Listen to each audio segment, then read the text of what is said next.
This is a twilight zone right here. You're not gonna ever get this particular zone. Yeah, you're right, man. In your life, bro. You gotta get your notebook out, man. You know, I got an extra notebook.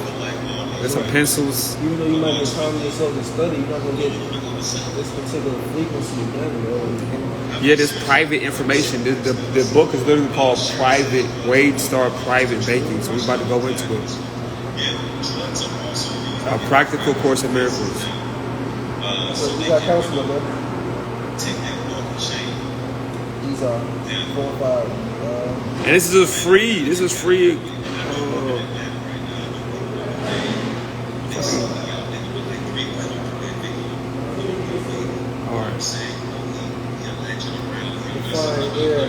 All right, so we was on defining Moses.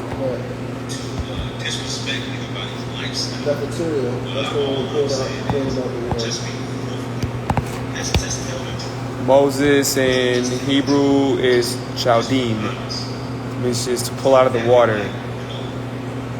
Next, Israel in Hebrew means he who rules as God. Counselor in Hebrew is a word meaning to advise, deliberate, or resolve. What does STD mean? That's Standard Dictionary. Okay. So beside the word you see Standard Dictionary, STD, HEB is Hebrew. You know, you'll see Greek, etc. Okay. You see SI, that's Sumerian. So we're going over the definition. All right, so define heir and inheritance, right? Because it's all about heirs, you know what I'm saying? Inheritance or inheritance. So they start here. We start here 4000 BC. Genesis was translated from Sumerian scripts that have been unearthed only decades ago and recently discovered in Neva and other areas of the Tigris and Euphrates area. The ancient scripts were recorded on baked clay tablets dating back to a civilization that was highly educated. This is 4000 BC. Incredibly organized, because I go crazy. I have a phobia for shit that ain't. Yeah, they were highly educated, incredibly organized, and socially advanced. At 4000 BC, Genesis was translated from these Sumerian scripts. In 2123 BC, so this 2,000 years later, Abraham, grandfather of the Israelites, was originally from the ancient city of Nippur and later moved to Ur. Abraham was then told to move to Haran under supreme guidance and finally to Canaan, where the promised land was to become his children's inheritance. Ur was he was a Pacific ruler in our city. When you look at the genealogy, whatever his name. Who, Abraham? No, Ur. The city of Ur. Oh, those are both major cities of Sumer, Ur and Nippur. Well, 2023 BC, so it was like 4,000 years ago, Isaac, son of Abraham, was born. So there's something being born because it's 4,000 years later. 2000 BC, Babylon flourishes in the land of Sumer. Babylon had a modern system of life. They had canals to irrigate their land for agriculture. They had indoor toilets. They had city sewage systems and public restrooms. Babylon in 2000 BC had a city-to-city postal system with baked clay letters and envelopes. Further, Babylon had a judicial system where judges wore black robes, just like today. Then, because of their idols of gold and silver, they began to fall into disgrace, but continued to rule through fiction until they were destroyed. They had a system of commerce that included coin money, receipts, titles, seals, signing, and merchant law, which evolved into Roman law, then into civil law, and then later became maritime law. 1963 BC, Jacob is born. This is Genesis 25. 1890 BC, Joseph, Jacob's son, was sold into slavery to Egypt. All right, we here. In 1833 BC, after Joseph, Jacob's son, was sold into slavery, Israel sojourns into Egypt because of famine. So the individuals in Israel had to go into Egypt because of famine. This is Genesis 15:13. You feel me? In 15:13, 300 some years later, Israel becomes slaves to Egypt, and Moses is born. So 300 years in Israel, in Egypt, they become slaves. Moses is born a slave. 1433 BC, Exodus of Israel. This is out of Egypt through the Red Sea and into the wilderness, which is led by Moses. 1 year later, 1432 BC, God gives Moses the 10 Commandments to give Israel. In 1393 BC, Israel reaches the promised land and then Moses dies. In 953, Solomon starts building the temple at Jerusalem. Then Nebuchadnezzar, the king of Babylon, captures the Israelites and exiles them to Babylon in this country now called Assyria. So Nebuchadnezzar, the king of Babylon, captured the Israelites and exiled them to Babylon. And now in this country called Assyria, which is why they have so many wars. 538, this is just about 1,500 years ago right here. Medo-Persians conquered Babylon. I mean, take you over momentum. When you say 1,500 years ago, how do you interpret that when it's saying 538? Yeah, because 500 years after that, it's going to be like 38 AD. Okay. And then 2,000 years plus that, it's going to be like 2038. You know what I'm saying? So, it's 1,500 years ago. So, yeah, in 538 BC, this is where the Persians came in. They conquered Babylon and allowed some of the Israelites to go back to their homeland and rebuild their temple that was destroyed by Babylon. Who destroyed Babylon? Nebuchadnezzar, king of Babylon, captured the Israelites. The Assyrians hired counselors against the Israelites in 537 to frustrate them in the building of the temple and weaken their hands. Then Alexander the Great captured Babylon from the Medes and released the remaining of Israel back to the original homeland. Alexander the Great did that. Next, in 400 BC, Hebrew disappeared as a language, and the Israelites became scattered or lost by repeated captures and enslavement by Assyria. So now here's a big question. Who are the Assyrians? If they're the ones who captured and almost completely wiped out the Jewish and the Hebrews, the lost tribes. Who are the Assyrians? Right. You know what I'm saying? Many believe the remains of the Israelite tribes wandered to northern Europe and carried the biblical laws with them. Many also believe that America is the regathering of the lost tribes of Israel. 363 BC, Flavius Julianus, or Julian the Apostate, begins reign as emperor of Rome and soon seizes Babylon from Assyria, adopting Babylonian law, which is civil and maritime law or Roman law. This is Flavius Julianus in 363 BC. First time Babylonian law, Roman law is established. 2 years later, he reduced taxes by cutting court, expenditure, and corruption. Peace. He was killed in the battle with the Persians. 200 BC, 2 Roman emperors are assassinated for passing usury or tax laws. This is the history. 133 BC, this is about 2,000 years ago, the Babylonian priests turned over the priesthood to the Roman priesthood and Pergamos in eastern Turkey. This is the future site of the 7 churches in Revelation, where Pergamos is referred to as Satan's seat of the throne. Physical Babylon is destroyed, but the system they established lingers even to this day. Of course, that's right there. This is why ignorance, right. So, 38 BC, Brutus assassinates Julius Caesar as emperor. Brutus, for allowing Roman government to mint coins and make money plentiful in strong opposition of private money changers. So basically what that's saying, Julius Caesar was assassinated because he was changing the way that the currency, the power of the currency, making it stronger and the opposite of those that was exchanging it and making it more powerful to them because they were creating it. So they would have to pay more to exchange it, aka taxes. So then it's 38 BC.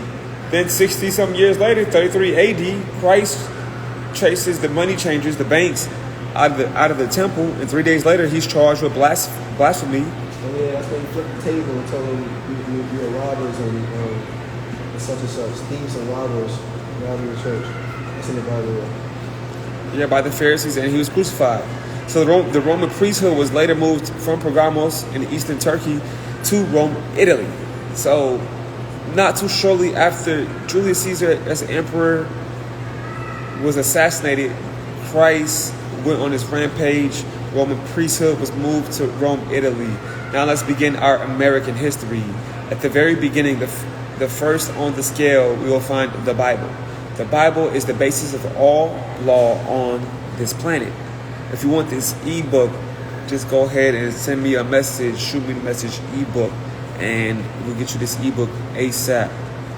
Until the 8th century AD, the Anglo-Saxons still practiced with a lively appreciation most of the ancient biblical principles. Yeah, I'm live streaming right now because, people got to get this information. This is that sacred, private information. Understanding commerce, understanding the etymology and the root of the words. Yeah, everybody isn't going to be able to receive this knowledge. That's why everybody isn't going to make it through at the end. They say only a select few, 144,000 will make it. But the end is the beginning. So that's the beginning. So that means once they make it, they will come back, for those other, but those other will go through a lot of suffering if, they don't choose to understand where things come from, because that's the only way to get to the future is to understand where you came from the past. So here we are diving into the past, and yeah, this can be boring, but this is the truth, and you're going to be in fear to the government and the court systems and all that if you don't know the past. Because if you can educate a police officer on what a peace officer or policy officer is and what code that's attached to how they operate, then you'll eliminate fear. So that's the purpose of this. It's not just gaining knowledge, it's eliminating fear. And when you have fear eliminated, now you're able to create or manifest your will. You know what I'm saying? Man infest. So to infest man, that's physical. So it's to physically bring down or bring in your will, which your will be your desire or your thoughts. What's that thing you told me about the will being magnetism and it was something you told me, I forgot it. Oh yeah, your will is simply magnetism. Right. So in order to will something, you have to focus on it. And when you focus on things, you magnetize or you charge yourself on a cellular level to actually a frequency, and the more you hold on to this charge, the more magnetization you create. So what you are doing, you're creating a vortex or a space in time where whatever it is you're focusing on, it now has a pathway to get to you. So that's will, is magnetism. And the other one was electricity or and light. And light is electricity. So electricity plus magnetism is how you get manifestation.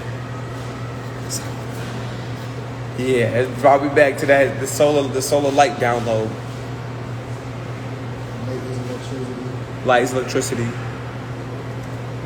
Magnetization is will. Or will is magnetization. Those two combined is what the sun is. It's electricity and magnetism.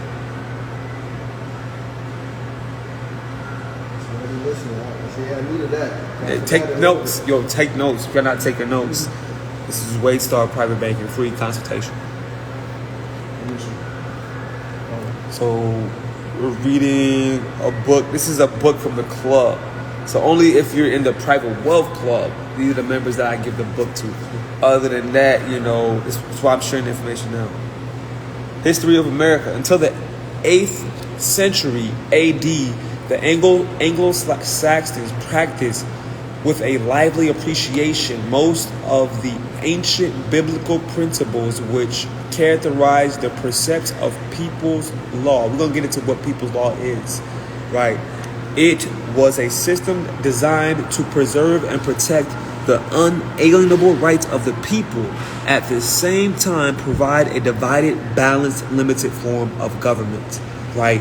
As Thomas Jefferson, one of the founding fathers of the Declaration of Independence, discovered the institutes of the Anglo-Saxons, he realized that they were almost identical with those of the ancient Israel, which had the oldest system of representative government known to history. It speaks about that, on the Jewish systems and stuff.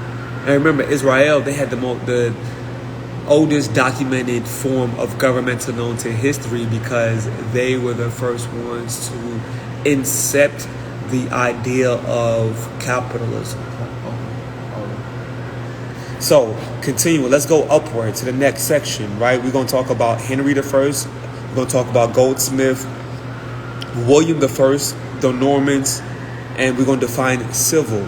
So check this. I bet you didn't know this. In 1000 AD, the goldsmiths, which are the banks, the goldsmiths. Look up the goldsmiths if you don't know the family. They're one of the top families in the world. There's an Apple too. You try to get a credit card. So yeah, Goldman Sachs. Exactly. So you know the Goldmans. They took in gold as deposit and loaned out more in receipts as the loans than they had in gold reserves. This was the birth of fractional reserve banking. This is 1000 AD. It's the history of banking as well. Henry the First, then in 1100 AD, he took the money power away from the money changers, aka the people making it, and established a tally stick system which lasted for nearly 500 years.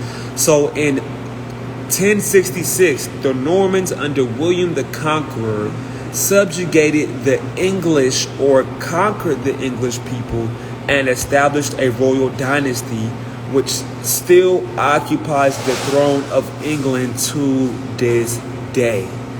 The Normans imposed on the English a system of ruler's law which destroyed the rights of the people. The people have no rights, and resulted in the confiscation of much of your land.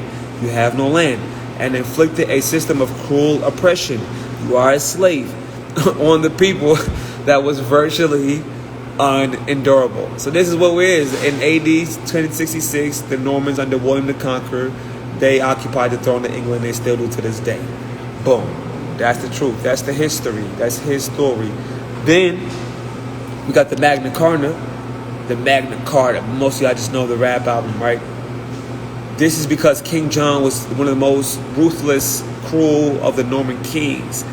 He basically tortured them so much that they united the forces, the people of the land, and forced him to sign the famous Magna Carta. This is what it was.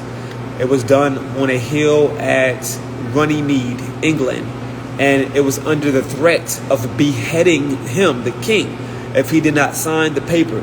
The date was June 15, 1215. The Magna Carta was not only returned the people to many of the rights which they had been stolen away from, it also acknowledged that the king himself was subject to the law. Right? This is all going to tie in. The Magna Carta going to tie into the Constitution.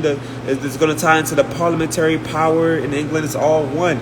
It ties into God's law, which is the common law. It's all one. You just have to understand the history of commerce. So this is the history of it. So you can understand the present, right? You understand the present and where you're going, because in the present you're constantly moving forward. You got to know the past and where everything has came from. It's the only way to truly move forward. Otherwise, you're just traveling in a circle. You're moving around. You're not moving up. You're moving around. You know what I'm saying? So here's the evolution of parliamentary power real quick, right?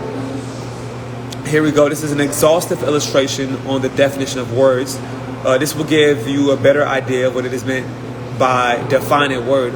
We will go into all the derivations of the word parliament and parliamentary. So when we go into these derivations, this will often lead into other word derivations, which will lead us to others for this. This is the English language. It's what we call the rabbit hole. So look, parliament, right here. You find in your dictionary, there are different derivations and root words of the word parliament. In Middle English, it stands for, in French, so ME stands for Middle English. FR stands for French. So Middle English, what's that? Middle English is like Latin. Before we had English, you had Middle English, which was Latin. And Latin is a combination of French and Spanish and all these other tonalities, these ethnical languages. So this is what we're going to be utilizing to look up the words. So these are the root words that we would need to trace down the true and correct meaning of the word. Yeah, you can have a call. A formal conference for the discussion of public affairs. This is Parliament. A council of state in early medieval England. This is Parliament. An assemblage of the nobility, clergy, and commons called together by the British sovereign as the supreme legislative body in the United Kingdom. This is parliaments, a similar assemblage in another or states. So the supreme legislative body of the USA or major political unit is the United Kingdom. So 3B, the British House of Commons. 4, one of several principal courts. Parliamentary is an extended word that basically means supreme power. We have to look at the word aristocracy, right? In the word aristocracy, we see that number one, that government is defined by the best individuals or by the small privileged class. Also, a group of people or upper class, usually made up in a hereditary. So that means genetically, it's about your genes, it's genealogy or noble type of order, right? So now the next word we're going to look at is common. Common in Latin is communis, which means mean, of or relating to a community. Common, so community is of or relating to a community, right? So let's fast forward all these definitions. So parliament means a group of people who believes themselves to be superior by their own authority, making law in comfort and seclusion without recourse or responsibility to control common people whom they consider to be of inferior quality and worthy of little regard. This is their mentality on the people, on the collective. So check this. The point of this exercise of communication is the so-called aristocrats do not want communication to exist at this common level, as it will endanger their self-appointed status. The whole point is to get us to be distracted and to not speak a certain way, because then when you speak a certain way, it all comes down. They say what? Say, watch me Jericho these walls now. The walls are too hard to kill, yeah.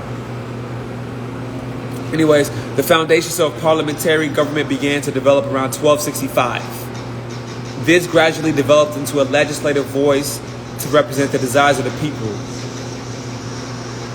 Hey man, can you turn that down a little bit? I'm trying to read this book. This is the history right now. We're going over history. It's the history of commerce. This is what happened, how we got into this governmental system. It didn't come out of nowhere. It developed from different forms of system, right? From back to Rome when they had what was it? Let me scroll up.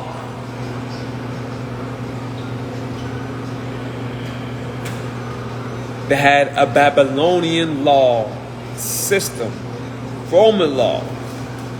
And the Romans got conquered by the Normans in, what year was that?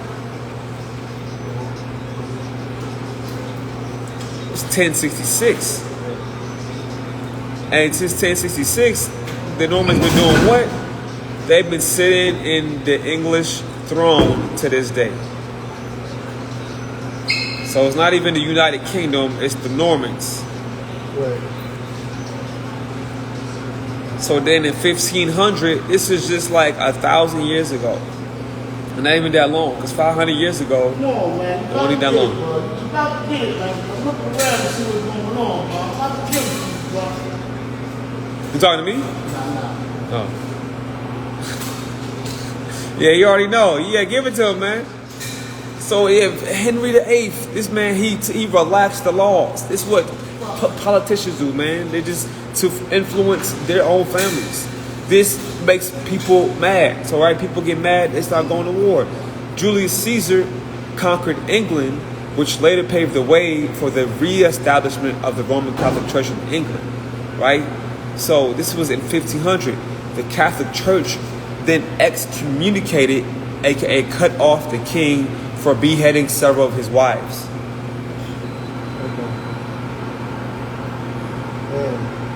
So the king drove the Catholic Church out of England and formed the first Protestant Church of England.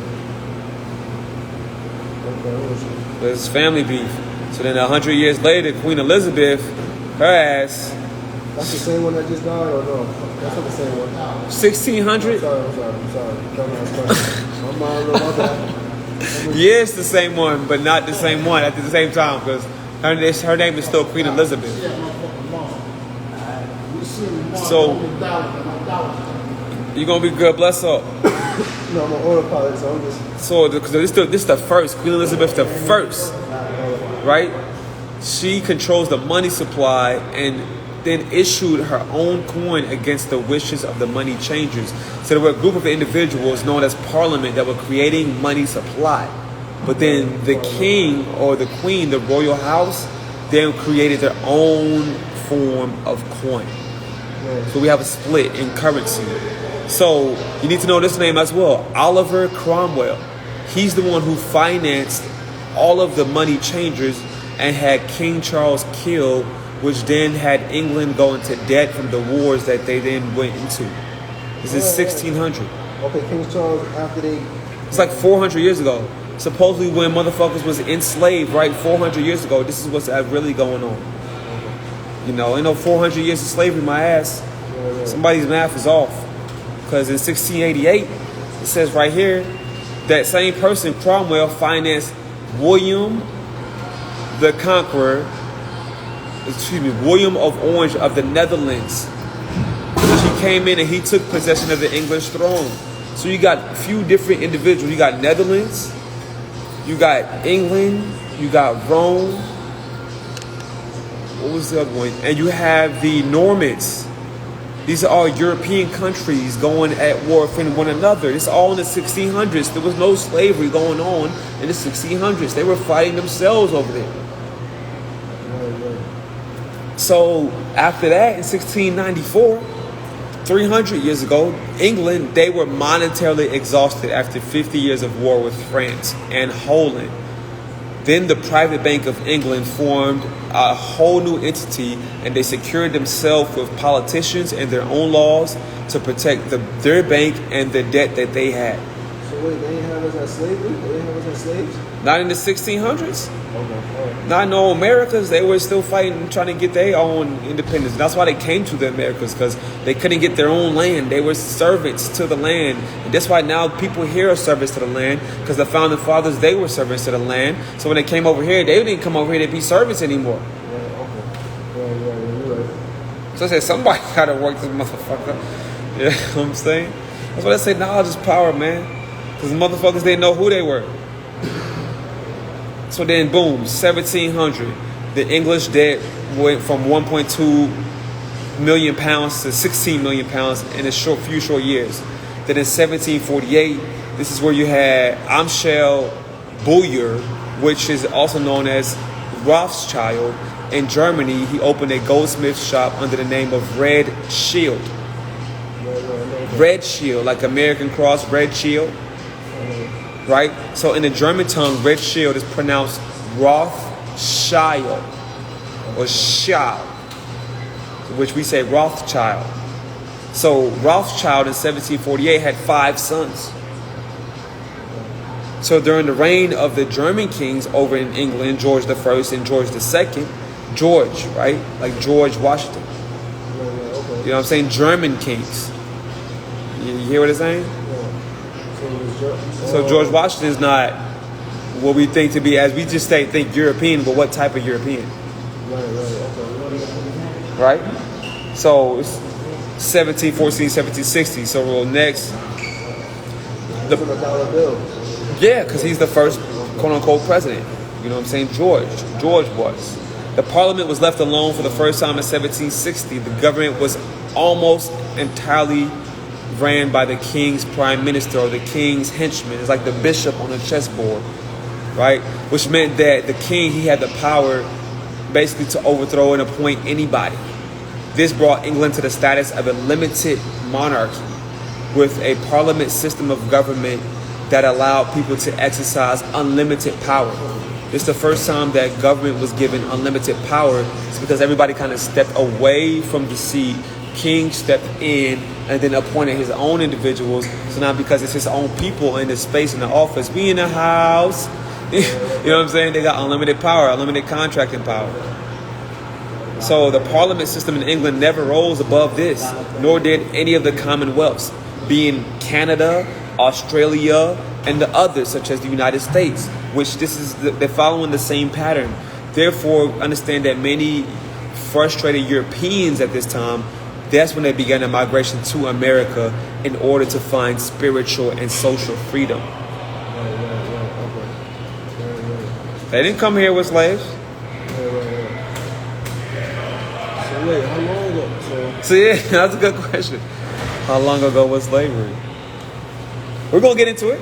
I'm gonna give you all the answers. So let's finish this out. It was only in America that Englishmen acquired the advantages of this step. Only in America. America was in the English colonies. It was in the English colonies. America. Right? And I'm saying it like that because it has significance. Its name, it was a business, but that's not what the land was called. It was Turtle Island. You know what I'm saying? So America was the colonies, and the colonies were in England. So how do you interpret that with 13 colonies? Were these names coming from England? Yeah, the names were coming from individuals like Pennsylvania, William Penn. You know what I'm saying? Georgia, George. You know what I'm saying? Yeah. So these people, these places are coming from people's names. So, anyways. Wait, one more thing. So where does the dialect come from? Where you have to change it from George to George? I know you explained it to me already, saying it's different, but why do they specifically change George? Oh, that's where you play around with the word. That's called an anagram. It's anagrammic. It's an anagrammic word where you can change out the consonant and the vowels. Like if I say ra, I can say re. You know what I'm saying? If I say ra, I can say ray. You know what I'm saying? What is the purpose of what's the purpose? The purpose is so that it's not clear to see what's actually going on or happening. Gotcha. You know what I'm saying? If you have to change the words around just to see the truth, then it'll be hard for you to actually kind of follow that truth. Especially if you're not trained to reverse the letters and the words. So that's the English language. It's coded, man. It's morphographic. It morphs, you know. The words.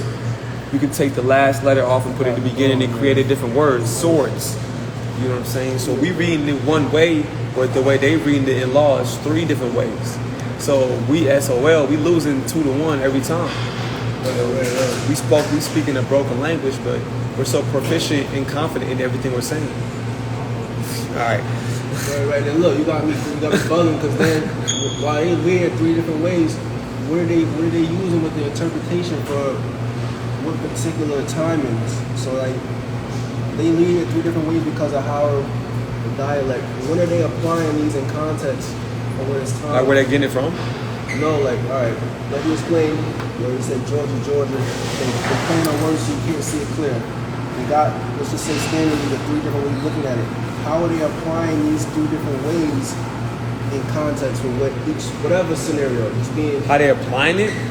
How are they knowing when to apply the actual concept? Oh, for them? Yeah. Like, it's just what's the best way to call that? Layers of sovereignty or layers of understanding. So it's just different levels of court. So each word has a different meaning at a different level. You know what I'm saying? So for when the official of the law, when I say something, it's going to be at a specific level, rather than if I was a citizen of the law. So if I say, do you understand, as a citizen, it means something different as if I'm an officer or an official. Do you understand? Because I'm at a different level or different states. Right. Literally. Understand means something totally different. Yeah. So that's that Latin. The English is just Latin. So only in America that Englishmen acquired the advantages of actually being able to capitalize on unlimited power, right? This is where the first opportunity for local or provisional assemblies were developed. You on page what? 32 right here, right? This is where the people elected the delegates. DM book to get this e-book. We'll get you through. This was first inaugurated in Virginia. This was 1619. There's a movie on that. As the colonies gained in economic and political strength, they demanded the full recognition of their rights. It was at this time that the colonies asserted their unalienable rights of self-government by issuing the Declaration of Independence to the King of England. The people of America then confederated together as the United States, aka the Confederation of the United States. Their form of government was a confederated republic where the states remained supreme. Prior to the revolution, most commerce was done by trade, barter, and also by paper money printed by different states. Wow. Yeah. States, not their own government. States is putting different money. And this wasn't this long ago. We're talking about 1619. That's 300 years ago, not thousands of years. What's that one where they had the Federal Reserve notes and they had the silver? Silver certificate. Okay. Silver certificate. That's in 1933. Which one? Right here. After the Constitution was adopted, only gold and silver coin could be used as money in the United States. After the Constitution, only gold and silver, right? Because they were in debt. They needed to repair. They needed goods. They don't need paper. They need actual physical things that they can utilize to create with. Right. So the banks, under bankruptcy and as a creditor of the United States, since 1933, all money is based purely on debits and credits. And then the Times of London newspaper quoted this following fiat money in America. They quote, they say, if this mischievous financial policy, which has its origins in North America, they call them out, this shall become indulgerated down to a fixture, then that government will furnish its own money without a cost. If they have the opportunity to create their own money, then they will create it without a cost. We will pay off debts and be without debt. It will have all the money necessary to carry on its commerce. America will become prosperous without precedent in the history of the world. The brains and the wealth of all the countries will go to North America. This country must be destroyed or it will destroy every monarchy on the globe. Do y'all understand where we're coming from? You understand where I'm coming from? Please God. Because I understand. That's what they said. This is the London newspaper, that if the North America was allowed to continuously print their own money unprecedentedly and to pay off their own debts and be without debt, we are without debts. Yet we are being charged in interest because of our interest to the state of New York, state of Georgia, state, whatever state you're in. Your interest is there. So that's why you're being charged, because of interest.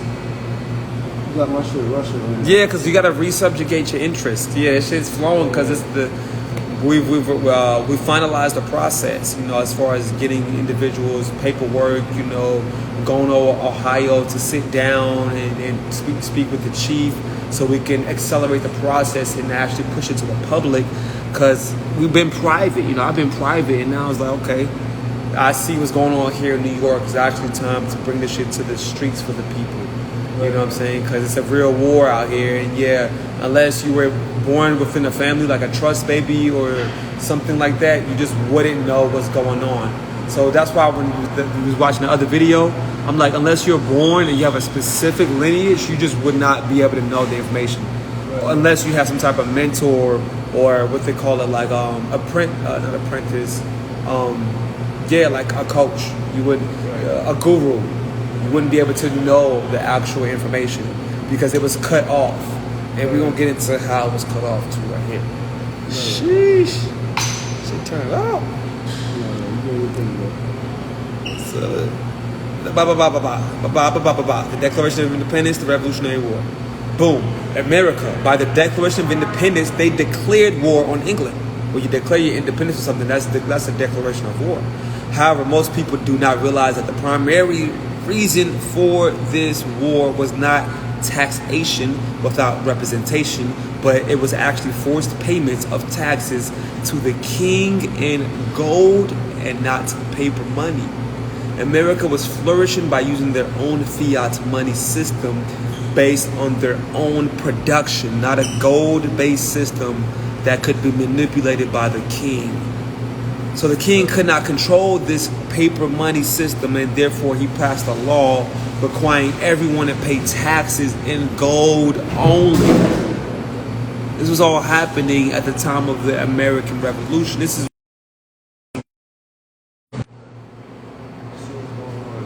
he said, I see what's going on now. He's like, wait a second, we're not in this shit at all. He's like, this shit has nothing to do with us. We're just here. Like, what the fuck? Yeah, it's exactly what it is. He said U.S. government, no, it's not the case. He said U.S. government's vitals were previously breached by independent hackers. No, there's no such thing as independent hackers. You cannot unless you were there in the beginning and you're part of a family of established hackers. And if you were that type of family, you're high nobility, you're very powerful. So there's no such thing as individuality. Yeah. There's no such thing as individuality. The only thing that exists is sacredality. You know what I'm saying? So it's like understanding that the higher you go, the more of a sacred circle you have to operate in. You can't necessarily be at the mountaintop and you don't have anything that you're inside your network because what's keeping you at the top is a network. What keeps the president in the position is cabinet and the team. You know what I'm saying? It's the same. So it's the same spiel. Yeah, so the king couldn't control the money system. He got mad, passed a law, made them trying to pay taxes in gold. You know, he had the most gold, the king, right? The colonies, they had little. You know, what they had unemployment, and they was basically their souls cried out for war. America did win the Revolutionary War with England, although there was a malfunction, right, in the plans for America. The money powers were waiting at the gates from the beginning. Check this. Although the British Empire as a world government lost the American Revolution, right, the power structure behind it did not lose the war. Although the British Empire as a world government lost the American Revolution, the power structure behind it did not lose the war. They may have lost the battle, but they did not lose the war. Where did that come from? Right, exactly. Right? The fuck here. Okay? So the most visible, right, how you can see this of the power structure is identified with the East India Company. What's the East India Company, you ask, if you've never looked it up? Hold on. How you do this? Give me a second.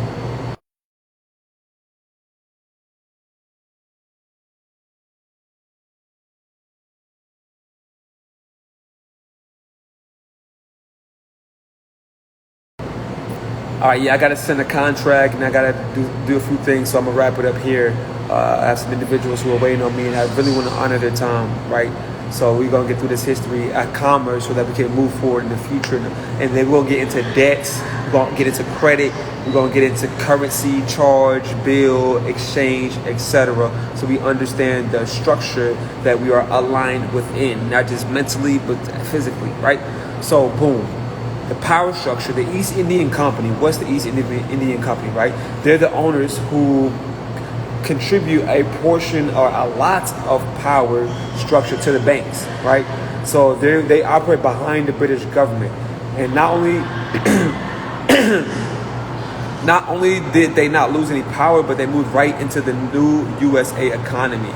And together in close association with America's most powerful landowners. So this East India Company, with British company, moved into the United States economy to essentially help them structure an economical system so that they could then build after they won the war. So it's like they lost the war, but then they took their sent their intelligence to then go and help them establish an economical system, because now they're victors, they're independent, they're going to need some help. But instead, they're getting them to establish their own shit. So You don't need to win the war. what is it particularly that America is getting from East India? Is it the gold? No, East India Company. It's a company. Look up the East India. Yo, you about to make me start Googling over here. Yeah, I'm about to go. East India Company.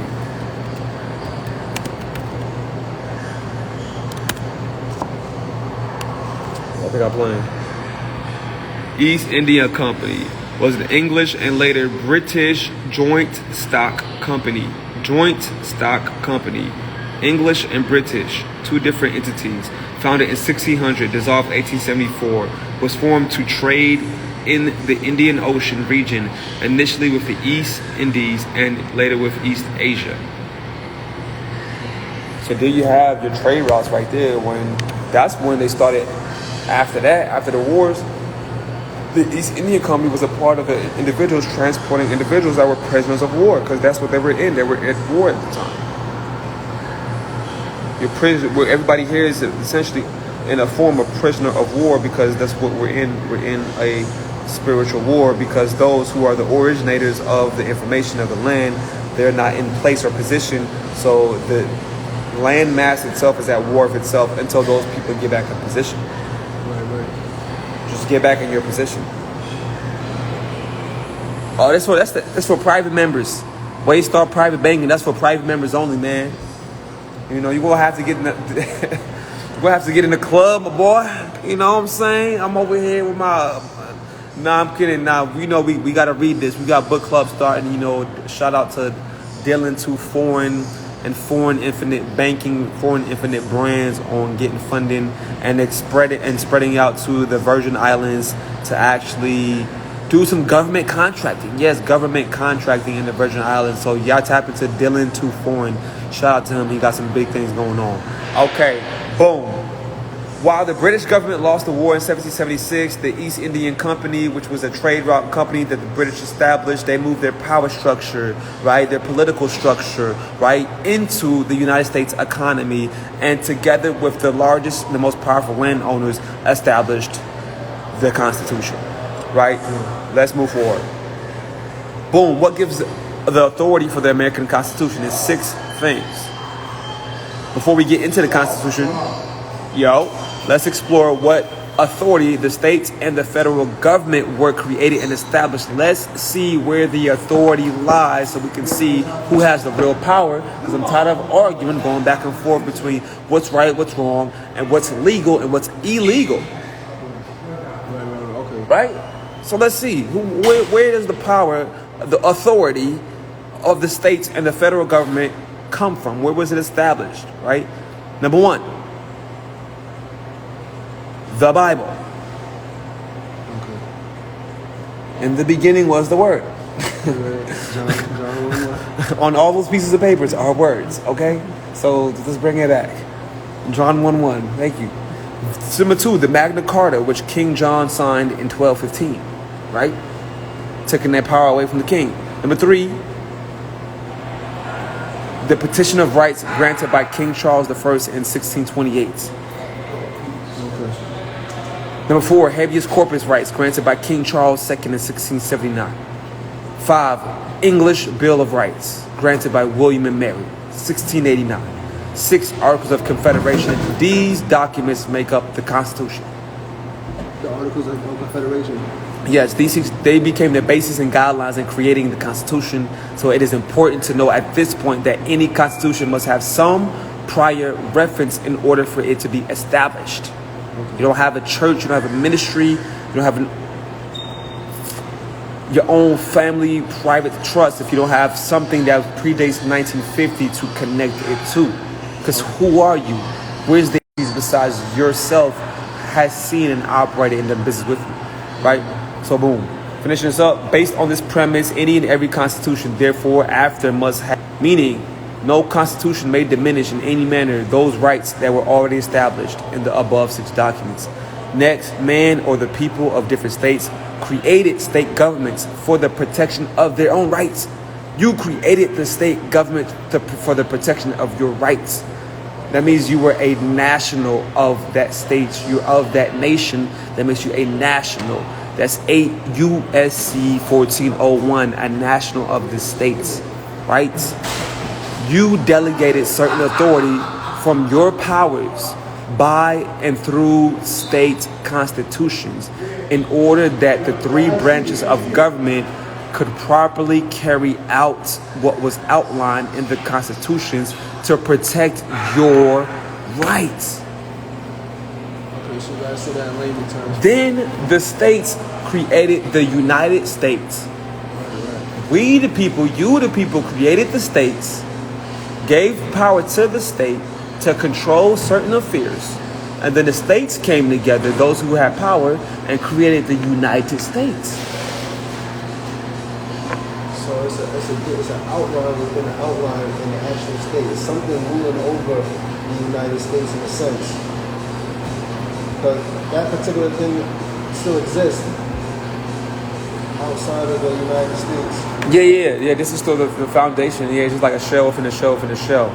So we're gonna get to the end right here. Then this thing going on. I had to like break this down. Okay, we're gonna go to European bankers, explain or expand it. We're gonna stop right there. We're gonna read the Constitution is bifurcated. The United States is an abstraction, and then I'm gonna read the 10 square miles, and then we're gonna get out of here. All right, boom. What page is that? It's 35 right here at the e-book. The Constitution was pushed and supported by bankers through their associations for their own control over the United States of. The Constitution was pushed and supported by the bankers through their associations for their own control over the United States of America. Had the Articles of Confederation been completed and adopted instead of the Constitution, the bankers would have less control. The American Constitution created a new structure of government that was established on a much higher plane than either a parliamentary system or a confederation of states. It was a people's constitutional republic where a certain amount of power was given to the states and a certain amount was given to the federal government. The United States, by the way of the Congress of the United States, had certain powers that they took and gave to individuals and to write a constitution. So as far as we are concerned, as the people in the several states, the United States do not have any power to exercise nor delegate any authority anywhere. All power not delegated to the United States by the Constitution is reserved to us. If we do not give power, then there's no power to be given. Power comes from the source. What would be the source? What would be the source? The source is the people. So the people have to give. It's the law of exchange. Power, this shit is just not created. It comes from somewhere. When a whole bunch of motherfuckers, a whole bunch of black people get in the room and get hot, right? It's because it's the source, energy coming together in a space. So now they give energy and this shit happens. Shit comes back. It's the same thing. I know it's a little bit of a metaphor, but you get my point. What's the 10 square miles? Columbus. What's Columbia? District of Columbia. Christopher Columbus. Columbia. Originated in the 1775 the United States is Columbia. Columbus has the same root word as columbarium and columbine. So columbine means a dove. A dove is an opponent of war. If you ever see a dove, it symbolizes opponent of war, graciousness, right? Yes. District is jurisdiction. So, note the Columbia faction, right? The Dove is an Italian organization or Masonic group. It's funded. They funded Christopher Colon, who was renamed by the organization as Christopher Columbus. Christopher Colon was renamed as Christopher Columbus. Circa 1480. The Columbia faction, their symbol was a black dove. So it's interesting to note that what we call the Illuminati, an Italian Masonic group, was formed in 1776 in America. Both of the groups strictly adhered to their own hereditary bloodlines. So unless you have a bloodline that's directly back to the source, you just would not fucking know. There's just no way to know. Everybody's just fucking guessing. and being. What is it, man? We're enjoying the deception, the misunderstanding of life. Like when we argue about sports or celebrities, we don't really know what's going on in their lives. We don't really know, but we love to argue about what we don't really know. When you put it that way, it definitely is like, how do we do that? It's like a head scratcher. Yeah. So boom. Let's give it. The United States is an abstraction. It only exists on paper.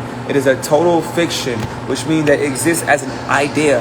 The various republic states of the Union exist in a substance and reality. The states are a physical substance. The United States is fiction, paper. It only takes on physical reality after Congress or a group of people positively activates, aka inserts energy into others through statutes enacted in accordance with the articles. So they're using the scientific process of energy transforming from one state to the next to actually create their governments, which means to govern the mind. The United States takes on physical reality after Congress activates delegated powers through statutes enacted to accord, to enact for it to come into action. They then take the Constitution and they separate it to two parts, right? So, bifurcated is the word because it is the separation from the original jurisdiction. As the Articles of Confederation is the original Constitution, then you have the United States Constitution. Bifurcated, two different. Look at Article 1, Section 8, Clause 16 and 17, and you'll see the difference, right? It says right here, it is important to remember, right? Boom, boom, boom. Later in this section, throughout this course, the U.S. Congress does have the right to make all laws regarding Washington, D.C. within the 10-mile square and the territories owned by the United States.